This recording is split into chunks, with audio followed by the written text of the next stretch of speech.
बड़ा simple question है. P and Q are the zeros of this polynomial and we have to find, without finding actual values of P and Q, we have to evaluate this. P और Q की आपको splitting the middle term से direct value नहीं निकालनी है. Without that 1 minus P और 1 minus Q की value निकालनी है. तो 1 minus P और 1 minus Q होता क्या है देखते हैं. We will open the bracket. 1 minus Q minus P plus PQ.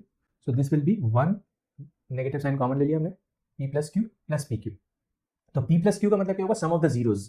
तो सम ऑफ द जीरोज क्या होता है, सम ऑफ द जीरोज होता है माइनस बी अपॉन ए. तो माइनस बी अपॉन ए की वैल्यू यहाँ पर क्या आएगी, -4/3.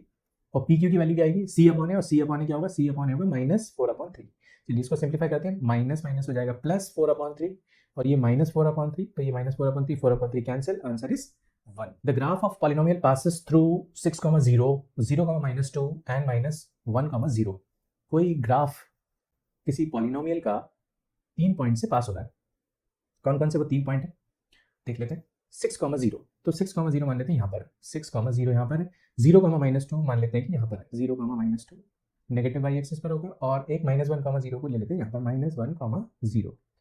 तो एक ग्राफ इन तीनों से पास हो रहा है. कुछ भी एक ग्राफ बना लेते हैं हम, इन तीनों से पास होता है. वो ये ऐसा गया, ऐसा गया, ऐसे जा रहा. तो जस्ट एक ग्राफ फिगर है. तो एक ग्राफ ऐसे जा रहा है. Right 2 factors of the polynomial. Factors निकालने हैं. क्या फैक्टर का मतलब क्या होता है, फैक्टर का मतलब वो पॉइंट जहां पर जीरो क्रिएट हो रहा है. तो यहाँ पर जीरो क्रिएट कहां पर हो रहा है, -1 पे हो रहा है और 6 पे हो रहा है. मतलब x की वैल्यू -1 और x की वैल्यू 6 पे ये जीरोस क्रिएट हो रहे हैं. इस पॉलिनोमियल के जीरोस हैं -1 और 6. तो इसका मतलब x + 1 और x - 6 ये दोनों इसके फैक्टर्स होने चाहिए.